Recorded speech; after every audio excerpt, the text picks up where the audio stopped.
Chers amis, ils nous disent que la France est seule, qu'elle ne peut rien. Ils nous disent que la France est petite, qu'elle ne peut plus rien. Ils nous disent qu'avant, la France était grande, qu'elle était belle, et que désormais elle est minuscule, elle est rétrécie, elle est rabougrie. Ils nous disent que nous dépendons des autres, qu'il n'y a qu'un seul chemin, que c'est le sens de l'histoire. Ils nous disent multiculturalisme, mondialisme, que tout se vaut, que rien n'a d'histoire, que tout se ressemble.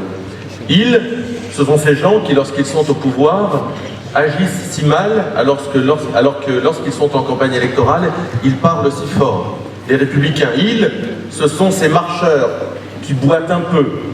Ils, ce sont ces socialistes qui ont oublié le peuple pour défendre les communautés. Pourtant,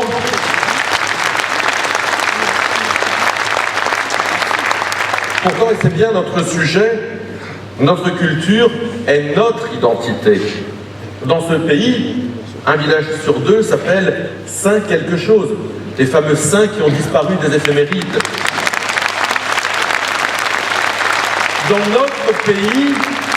Dans notre pays, les églises sont partout.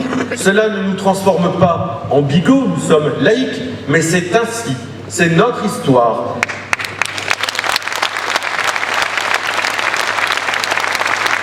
Dans notre pays, les femmes ne se couvrent pas, ni burkini, ni burqa. C'est ainsi, nous en sommes fiers, c'est notre histoire.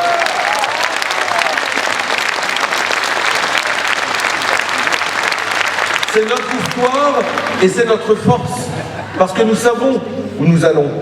Parce que parler du vivre ensemble n'a aucun intérêt si on ne parle pas du vivre en France. Parce que faire applaudir à 2 kilomètres d'ici, hier, des notions abstraites. Le soleil, ça brille, et la foule applaudissait. L'eau, ça mouille, disait Macron, et la foule applaudissait.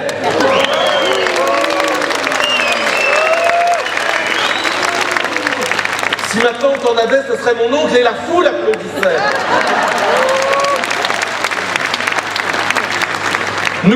Nous savons où nous voulons aller parce que nous savons quelle est notre conception du monde et de notre culture, celle qui irrigue, celle qui fait rêver, celle qui permet à certains de se dépasser, celle qui permet à quelques-uns, tout au long d'une vie, de rêver à venir passer 8 jours de tourisme en France parce qu'elle les appelle, elle les fait rêver, elle les transporte sans s'oublier eux-mêmes. Cette culture, elle n'est pas abstraite. Elle est faite du génie national, elle est faite de talents multiples, elle est faite de professionnels et elle est faite de bénévoles. Elle n'est ni lobby, ni soumise, ni dépendante, ni suiviste. Notre culture n'est ni passéiste, ni décliniste.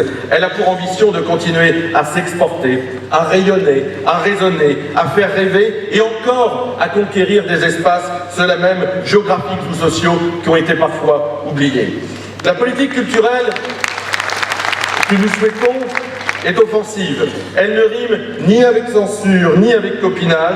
Elle a pour but de valoriser le meilleur de nous-mêmes, notre identité. Valoriser ce que nous sommes d'abord, c'est évidemment valoriser notre patrimoine, le défendre, le protéger. Historique, culturel, industriel, intellectuel, ce patrimoine sera défendu à travers une grande loi de programmation du patrimoine qui permettra un meilleur soutien à l'entretien et à la préservation de celui-ci. Un budget en hausse de 25% lui sera alloué, qui sera compensé par le développement d'un véritable mécénat populaire, notamment à travers la création d'une plateforme numérique dédiée. C'est la première de nos priorités. Et puis, nous mettrons un coup d'arrêt à la vente à des puissances étrangères de nos biens et patrimoines nationaux.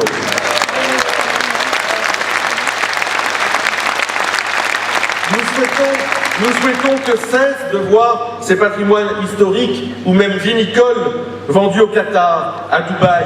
Je refuse un jour de devoir prendre un passeport pour visiter Versailles, car Versailles n'appartiendrait plus aux Français.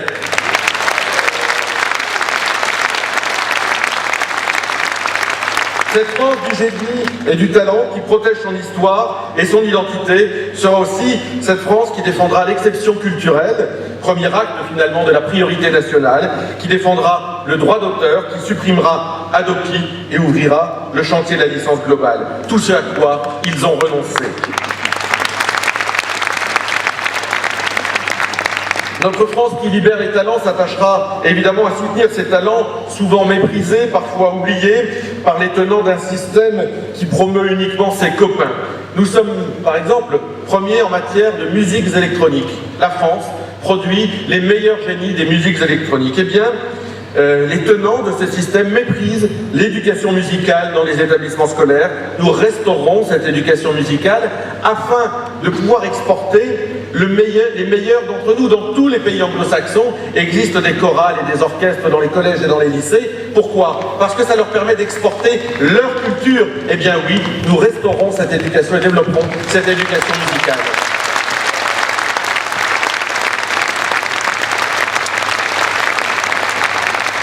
Parce que nous tenons à la qualité de cette offre culturelle, mais parce que ce système est devenu fou, nous remettrons en ordre le statut de l'intermittence du spectacle, dévoyé et contourné, en instaurant une carte professionnelle qui permettra de préserver ce régime, mais également d'opérer un meilleur contrôle des structures qui en abusent aujourd'hui. Enfin, parce que si la culture est une source d'épanouissement, elle ne peut être dissociée du sport, pour lequel notre candidate a là encore un certain nombre de propositions qui permettront de rayonner, de faire rayonner, de valoriser celles et ceux qui nous rendent fiers. Soutenir les petits clubs que vous connaissez les uns et les autres dans vos villes, afin de permettre la présence d'un maximum de joueurs français dans les cellules professionnelles, dans les clubs professionnels, pardon. Lutter contre la financiarisation du sport professionnel guidera notre action. Et puis, parce que nous parlons culture, nous parlons valeurs, nous parlons identité, nous nous battrons pour imposer dans ce monde sportif le respect strict de la laïcité et de la neutralité dans tous les clubs sportifs. Enfin, nous soutiendrons les pratiques amateurs en créant un contrat sportif de haut niveau de 3 ans qui permettra aux amateurs représentant notre pays dans les compétitions internationales de vivre dignement et de se consacrer à leur discipline. Fiers de notre culture, fiers de celles et ceux qui la font vivre, nous refusons cette culture du guichet, de l'entre-soi, du copinage, cette culture qui consiste à éloigner les Françaises et les Françaises de cette culture-là précisément. Alors oui, nous ferons entrer partout le peuple dans les cénacles qui les tiennent loin du peuple. Nous réformerons le Conseil supérieur de l'audiovisuel en créant un 3e collège qui vous représentera, qui représentera la société civile, les associations de consommateurs, de téléspectateurs, ce peuple qui finance la télévision, mais qui parfois la subit.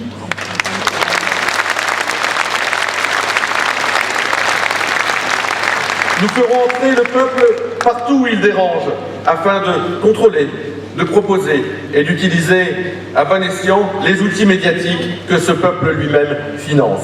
Et puis, face aux arnaques du système, face aux donneurs de leçons, face à celles et ceux qui parlent du peuple mais qui ne le fréquentent plus depuis bien longtemps, face à celles et ceux qui kidnappent notre culture au profit de quelques-uns pour souvent se l'approprier et l'abîmer, nous serons les vigies, les conquérants. Nous serons exigeants et ambitieux. Oui, chers amis, comme l'écrivait Peggy, nos fidélités sont des citadelles. Soyons fidèles à nos valeurs, à ces valeurs de ce que représente vivre en France, et alors nos citadelles tiendront.